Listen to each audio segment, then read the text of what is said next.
Olá, estamos iniciando mais uma edição do Consumidor em Pauta, um programa com a realização da TVE, um espaço totalmente dedicado para você esclarecer suas dúvidas e questionamentos nas mais diversas áreas do direito.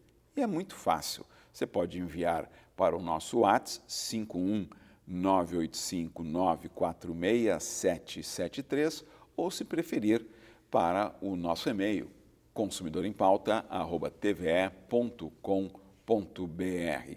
E lembro também que você pode assistir todos os programas no YouTube, no canal da TVE. No programa de hoje estaremos tratando do direito do trabalho, recebendo aqui a doutora Karen Severo. Seja bem-vindo, doutora Karen.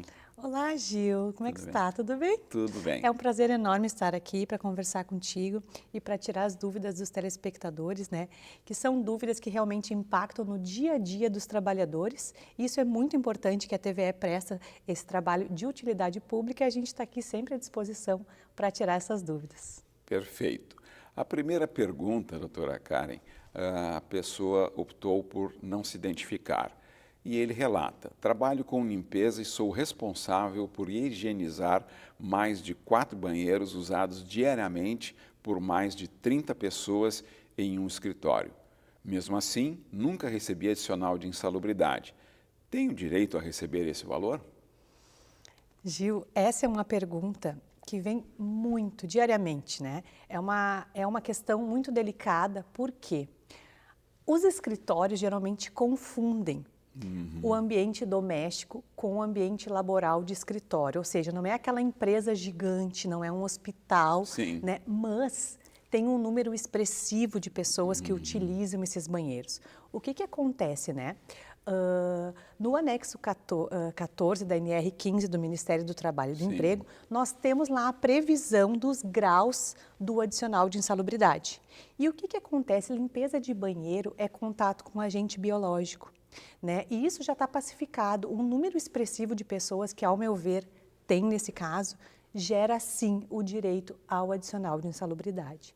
O que acontece no caso desse telespectador anônimo? É difícil a empresa querer pagar durante o contrato de trabalho, já que não vem pagando. Então, ele vai acabar tendo que sair de lá ao ser demitido ou pedir demissão, entrar com uma ação e requerer uma perícia, né? Onde o perito vai dizer o grau da insalubridade em que ele estava exposto.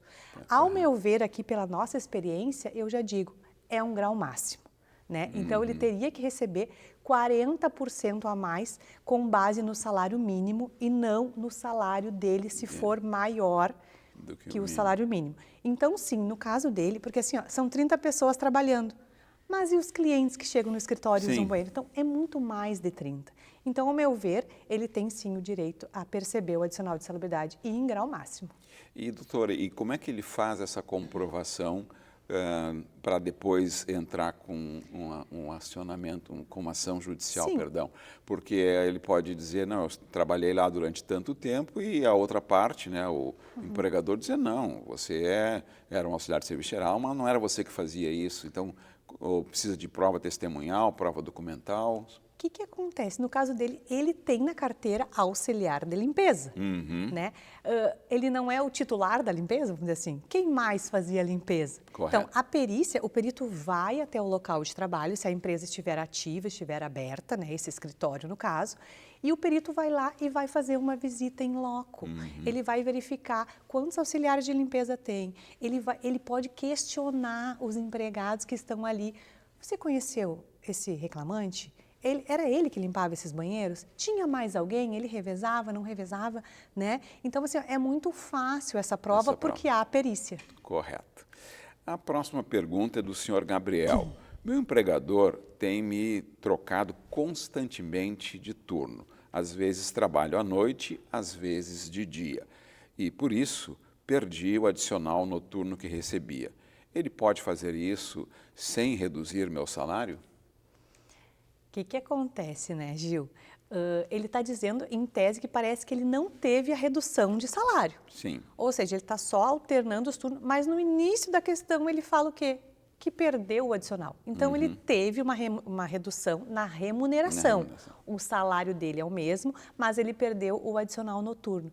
Então, o que acontece? Ao meu ver, ele tinha habitualidade no recebimento do adicional noturno, ou seja, ele tinha uma jornada integral noturna e passou a alternar com diurna e noturna.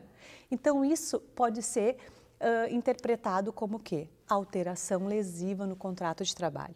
E o 468 da CLT veda, porque ele teve uma redução significativa na remuneração, apesar do salário continuar o mesmo. E o que acontece? A hora noturna, ela é reduzida. Ela é computada não como 60 minutos, e como 52,5. Então, por exemplo, se ele trabalha 2 horas só como noturna, salvo engano, ele vai ter computado como 2 horas e 28. Então, ele ganha uns minutos a mais e nisso ele acaba recebendo, além do adicional de 20% do adicional noturno, ele tem um pouquinho mais de horas por causa da redução da noturna. Então, ele não pode fazer isso, né? Isso, sim, é considerado uma alteração lesiva e ele pode requerer isso depois, porque apesar dele achar que não tem redução de salário, tem redução na perda da remuneração.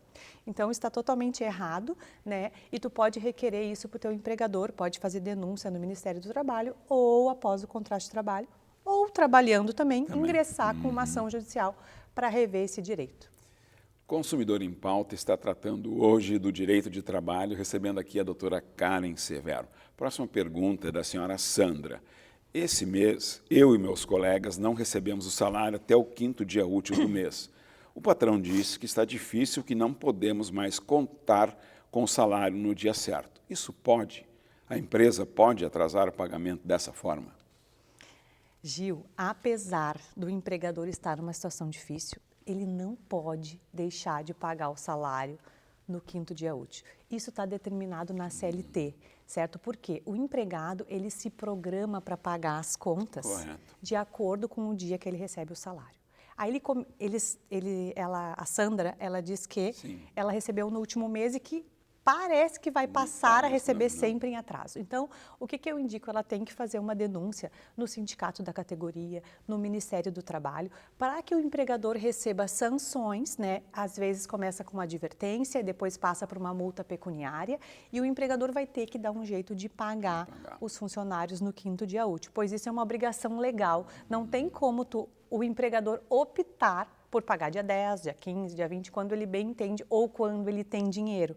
Então, né, ela pode sim exigir do empregador o pagamento e às vezes, Gils, a gente tem convenções coletivas que determinam já uma multa, mas tu tem que ir lá no sindicato e fazer a reclamação, né? Muitas vezes até a gente ingressa na justiça pedindo indenizações de quê?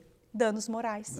Porque o empregado teve realmente dano, ele atrasou contas, teve, às vezes, conflito familiar. Pô, a conta da luz era tua, tu não pagou, mas eu não recebi. Então, realmente gera danos para aquela família, danos para aquele empregado. Então, a gente tem visto muitos julgados, né, que além de determinar multa para o empregador, ele ainda é condenado em danos morais. Tá certo. A próxima pergunta é da senhora Luciana. Estou fazendo horas extras quase todos os dias e agora minha jornada está passando de 44 horas por semana. Mesmo assim, não estou recebendo nada além do salário. Como é feito o cálculo das horas extras e o que posso cobrar? Pergunta a nossa telespectadora Luciana.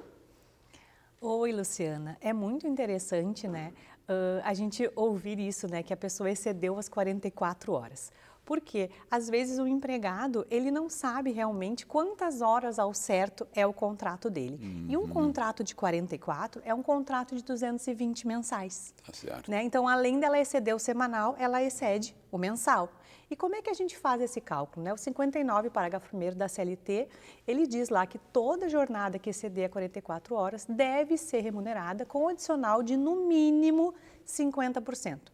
Por que no mínimo? Porque se há uma convenção coletiva da categoria dizendo que o adicional é de 75 ou de 100, o empregador deve pagar com o adicional da convenção, porque ele é mais benéfico. Tá né? certo.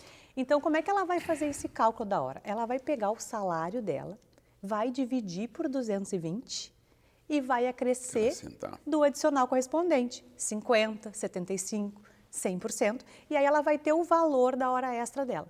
E sim, ele tem que pagar essa hora.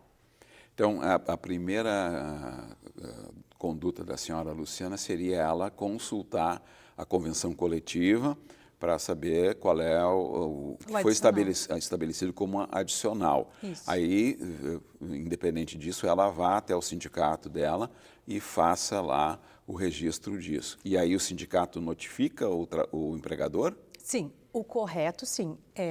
Primeira coisa, assim, o sindicato nunca vai aplicar uma sanção sem ouvir o empregador. Claro. Né? Então, ele vai notificar ele que essa empregada, geralmente, ela deve registrar o ponto, né? Seja por biometria ou seja por uma anotação. E mesmo que ela não anote, se ela fez a hora, ela tem direito. Né? Então, o empregador vai ter que prestar informações ao sindicato, o porquê que não pagou, ou se já pagou. Já pagou. Né?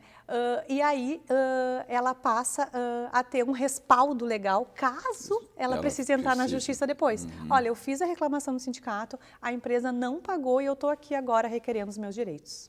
Tá certo. A próxima pergunta é do senhor João. Meu chefe me obrigou a trabalhar no último feriado, mas não me deu folga e também não pagou nada a mais no salário. Isso é certo? Posso cobrar isso de forma legal? Pergunta o João. Sim, João, tu pode cobrar sim, né? A lei do trabalho em feriados, ela é uma lei antiga, lá de 49, né, Gil? Mas ela traz que todo trabalho feito em feriado, ele tem que ser remunerado e em dobro. Tá certo. Né? Então, assim, ou com uma folga compensatória. No caso dele, não teve nenhum nem outro. E pelo que parece, Gil, já passou o mês. Porque ele diz no último feriado. Então, ele parece, pela pergunta, que já recebeu a remuneração do mês, recebeu o salário e não viu no contra-cheque essa hora extra do feriado. Então, sim, tu pode cobrar, tu tem respaldo e tem que ser em dobro o valor da hora somado a mais um valor da hora. Consumidor em Pauta está tratando hoje do direito do trabalho, recebendo aqui a doutora Karen Severo. Vamos para um breve intervalo e já voltamos.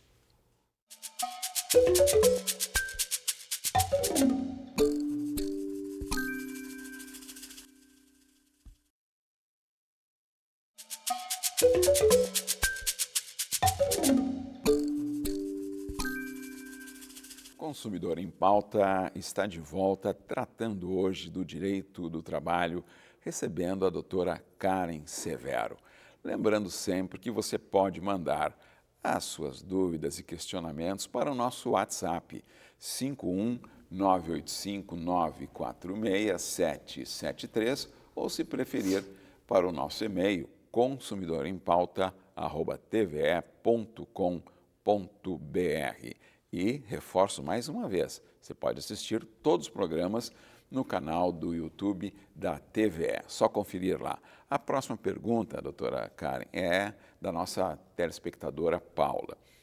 Ela relata: estou grávida e por recomendação médica comecei a trabalhar apenas meio turno. Desde então, meu salário foi reduzido. A empresa pode fazer isso mesmo com atestado médico? Bom, nesse caso, não tem como reduzir o salário. O que acontece, né? As empresas têm que pensar que a gestante ela tem estabilidade e proteção especial garantida na Constituição. Lá no artigo 6º e 7º da Constituição, e também a CLT traz a estabilidade até 5 meses após o parto. Então, o que o empregador tem que fazer nesses casos? Ele tem que imaginar que essa gestante ela tem que ter atribuições de acordo com o seu estado de saúde atual. Se ela foi ao médico e o médico pediu que ela tivesse redução de jornada, é porque ela tem algum risco naquela gestação e a Constituição Federal, ela protege também quem? O nascituro, né? Que é o bebê que a mamãe está esperando. Então, o que acontece? Se ela teve a redução por atestado, ela não pode ter redução salarial. Por quê? Porque ela não está trabalhando menos porque ela quer, e sim porque ela está gestante e com um risco na gravidez. Então, né, esse empregador não pode descontar nada e ele tem que pensar da mesma forma quando ele encaminha ela para a licença maternidade. Na licença maternidade, né, Gil, ela não pode sequer ter redução da remuneração. Sim, ela tem que receber. Então, por exemplo, se ela é uma gestante que recebia adicional de salubridade, lá na licença maternidade, o empregador, apesar dela não estar trabalhando, não estar exposta aos riscos biológicos, ele tem que pagar. Então, ele tem que andar na mesma linha. Ele não pode reduzir, assim como ele não reduz o salário dela quando ela sai para a licença maternidade. Então, ela pode sim requerer o empregador, né, procurar até, às vezes, ir num advogado, pegar um parecer de um advogado, né, ali a gente vai colocar todas a legalidade, que são as leis que protegem a gestante, e ela leva lá para o empregador e exige que ele pague toda a remuneração dela. Então, esse encaminhamento que ela deve fazer, como a senhora recomenda agora no final, e se o empregador continuar tendo a mesma prática, o que ela faz?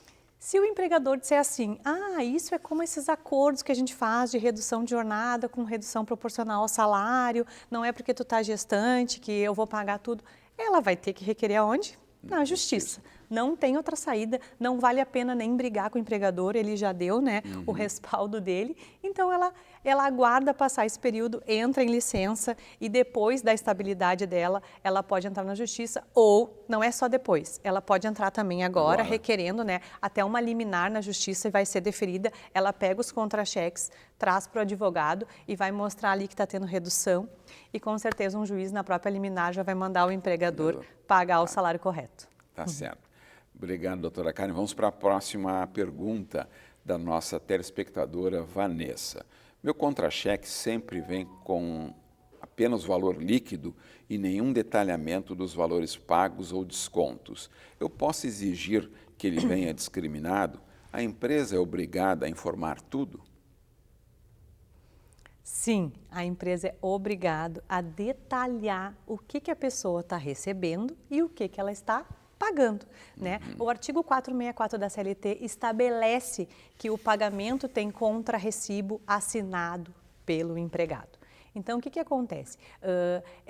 Não sei nem como a empresa entrega um contra-cheque sem detalhar sequer o valor do INSS que o empregado paga, né? Então, ela pode exigir, sim, que seja discriminado o valor, para ela saber direitinho. Eu preciso saber, né? O que eu estou pagando, qual é o percentual do INSS que eu estou pagando, até para eu ver para minha aposentadoria depois como vai ser, se vai ser um pouco maior, se vai ser menor, né? Então, pode sim, pode exigir, porque o contra-cheque não pode conter só ali o valor líquido. Tem que conter o valor bruto com cada desconto discriminado. Pela sua experiência, doutora Karen, esse relato aqui da nossa telespectadora Vanessa é algo comum, porque eu, ao ver a pergunta, né, e ouvindo a sua resposta, fiquei pensando, é impressionante como é que a empresa paga e não discrimina. É algo comum ou é uma prática já menos comum? Sabe o que eu acho que aconteceu nesse caso? Ela sequer recebe um contra-cheque. Ela recebe o depósito na conta e a empresa já diz que é o salário. Né? O que o depósito em conta, ou o PIX, comprova? Que houve pagamento. Né? Isso a empresa está ali, ó, paguei no dia, certo. Mas o que eu estou recebendo? Né? Isso também pode ser alvo de uma denúncia no Ministério do Trabalho, porque isso é uma infração administrativa e a empresa pode ser penalizada. Então, nesse caso, eu acho que é mais ou menos isso. Ela sabe quanto recebe ali, mas não sabe o que está recebendo, porque é só um mero depósito na conta. A próxima pergunta é do nosso telespectador Henrique. Coloca o seguinte: estou de mudança de residência e preciso faltar um dia para organizar tudo. A empresa é obrigada a me liberar? Preciso apresentar algum comprovante para isso? Henrique, eu agradeço muito a tua pergunta, pois ninguém sabe desse direito previsto na CLT. Está no artigo 473, inciso 2, e ele prevê, sim, um dia, Gil. Se a pessoa comprovar que ela está de mudança de residência, não importa se é para outro estado, ou se é no mesmo município ou no mesmo bairro, ela tem direito a um dia de folga para organizar a sua mudança, né? E como é que ela vai comprovar isso? Às vezes com o próprio contrato de aluguel, um contrato de compra e venda, até pedir para a transportadora emitir um recibo que foi contratada para fazer a mudança do fulano de tal e sua família no dia X. E o empregador, sim, tem que liberar, está no rol de abono de falta à mudança de residência. É incrível, né? Como essa área do direito do trabalho, ela tem assim uma quantidade de garantias e proteções, mas que infelizmente o consumidor, o cidadão, o trabalhador tem pouca informação. Eu lhe confesso que além das outras respostas que são sempre muito esclarecedoras, essa aqui, além de ser esclarecedora... Parece inovatória, né? Exatamente isso, parece uma inovação. Pô, não tem isso. E só falta dizer que é da época lá do Getúlio Vargas, né? Da Constituição da CLT, lá de 48, não me lembro exatamente quando, né? Mas realmente é impressionante como tem, assim, direitos... Ou, né, direitos guardados, escondidos, né? Que nenhuma empresa coloca lá. Quais são os motivos e abonos de falta que você tem direito? Seria legal estar num quadro da empresa para o empregado saber onde ele pode, né, usar, porque na verdade uma mudança sempre é um problema. Sempre fica com muita coisa para fazer, por mais que tu tenha às vezes o final de semana, mas tem gente que trabalha trabalha 6x1, só tem um dia de folga, é ruim mesmo para organizar esse tipo, né, de trabalho que dá uma mudança. Então é muito interessante e eu adorei essa pergunta. Não, e até, como se diz no linguajar, né, popular, né, a senhora deu uma ideia aí para as empresas, né, e vamos resumir ou vamos definir essa sua ideia, doutora Karen, como fica a dica, né? Fica a dica. Fica a dica aí. Isso mesmo. A próxima pergunta, doutora Karen, é a da Camila. Tá? Fui contratado como auxiliar administrativa em uma clínica médica, mas tenho feito funções de coordenação e supervisão, inclusive liderando a equipe. A empresa nunca reconheceu ou reajustou meu salário. Isso está certo? Olha, Gil, o caso da Camila é mais comum do que a gente imagina. Né? Mais um. Eu conheço muitos casos semelhantes, muda só a função. Então, a Camila ela ingressou na empresa como auxiliar administrativo e após um tempo passou a ter supervisão, passou a liderar a equipe. Isso significa o quê? Que ela passou a desempenhar uma tarefa mais complexa, de maior responsabilidade. E o que a gente tem com isso? A gente tem um desvio de função. Né? E como que o desvio de função é visto pela Justiça do Trabalho, né? Pelos doutrinadores? Como o direito que a pessoa tem a receber um plus salarial. Né? Então, a Camila, ao meu ver, parece que ela parou de desempenhar as funções de auxiliar administrativa e passou a desempenhar uma tarefa de maior complexidade e responsabilidade. Então, o juiz vai enxergar isso como que ele vai dar um percentual a mais sobre o salário que ela já recebe. Às vezes 10, 20, 30, 40, 50% eu já vi, dependendo da complexibilidade desse trabalho que ela passou a desempenhar e da responsabilidade, que no caso dela está liderando uma equipe. Então, mudou muito as funções, né? Diferente do acúmulo de função, né, Gil? Onde eu desempenho a minha função e outras funções. Né? Então, outro ponto também que a gente pode analisar no caso dela é se há outros supervisores na empresa que desempenham as mesmas tarefas que elas, mas com outra equipe, mas com as mesmas responsabilidades. Aí ela vai ter direito a quê? A uma isonomia salarial, que geralmente é muito maior do que a dela. Então, se essa função de supervisão ela é paga, né, com uma remuneração maior do que o auxiliar administrativo, que a gente acredita que sim, ela vai ter direito a essa isonomia e não somente a um percentual a mais pelo salário. Consumidor em Pauta está tratando hoje do direito do trabalho, recebendo aqui a doutora Karen Severo. Eu reforço novamente a importância de você usar os nossos 2 canais para esclarecer não só as suas dúvidas ou seus questionamentos, mas também cooperar para que outros telespectadores e telespectadoras também, indiretamente, tenham as suas dúvidas e os seus questionamentos que não expressaram ainda esclarecidos. E é muito fácil. Você pode mandar para o nosso WhatsApp 51985946773 ou, se preferir, para o nosso e-mail consumidorempauta@tve.com.br. Próxima pergunta é do senhor Rafael.